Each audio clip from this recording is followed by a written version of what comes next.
U.S. President Joe Biden says he expects Iran to attack Israel sooner than later, as fears grow of Iranian retaliation over an airstrike that killed top commanders early this month.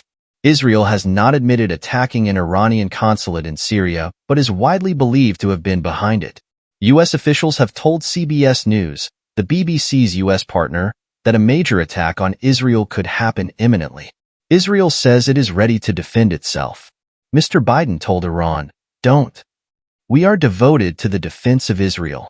We will support Israel," Mr. Biden said. "We will help defend Israel and Iran will not succeed." Iran backs Hamas, the Palestinian group fighting Israel in Gaza, as well as various proxy groups throughout the region, including some, such as Hezbollah in Lebanon, that frequently carry out strikes against the Israelis. On Friday, Hezbollah said it had launched dozens of rockets from Lebanon towards Israel. An Israel Defense Forces (IDF) spokesman said around 40 missiles and 2 explosive drones had been launched. No casualties were reported, and there were no indications of involvement from other actors. A U.S. official told CBS the barrage was separate from any expected Iranian attack on Israel. The mounting tensions have led countries including the U.S., UK, India, and Australia to warn against travel to Israel. Germany called on its citizens to leave Iran. The U.S. State Department also barred diplomatic staff and their families in Israel from traveling outside the cities of Tel Aviv, Jerusalem, and Beersheba. Israeli Prime Minister Benjamin Netanyahu has met members of his war cabinet amid the warnings. Some Israelis said they were not worried about a potential Iranian attack. "We know that we are surrounded by enemies in the south, in the north, the east, and the west," Daniel Kosman told AFP news agency at a market in Jerusalem. "We are not afraid. I can promise you. Look around. People are going out."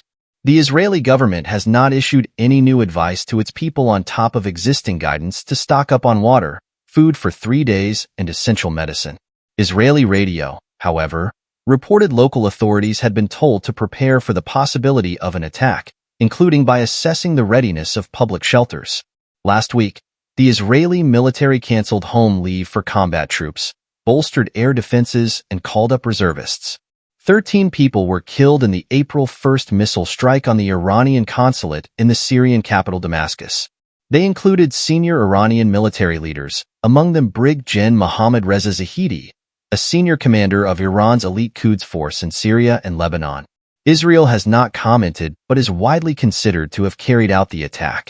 Officials in several countries have been trying to dissuade Iran from launching an attack, fearing it could spark a wider regional war. U.S. Secretary of State Antony Blinken has spoken to the foreign ministers of China, Saudi Arabia, and Turkey in an attempt to convince them to use their influence with Iran. After meeting the commander of U.S. Central Command on Friday, Israeli Defense Minister Yoav Gallant said the bond between the two countries had been strengthened by the threat, adding, "We will know how to respond." The war in Gaza was sparked when Hamas attacked Israeli communities near the Gaza Strip, killing about 1,200 people, most of them civilians, and taking more than 250 hostage. Israel says that of 130 hostages still in Gaza, at least 34 are dead. More than 33,600 Gazans, the majority of them civilians, have been killed during Israel's campaign in Gaza, the Hamas-run health ministry says.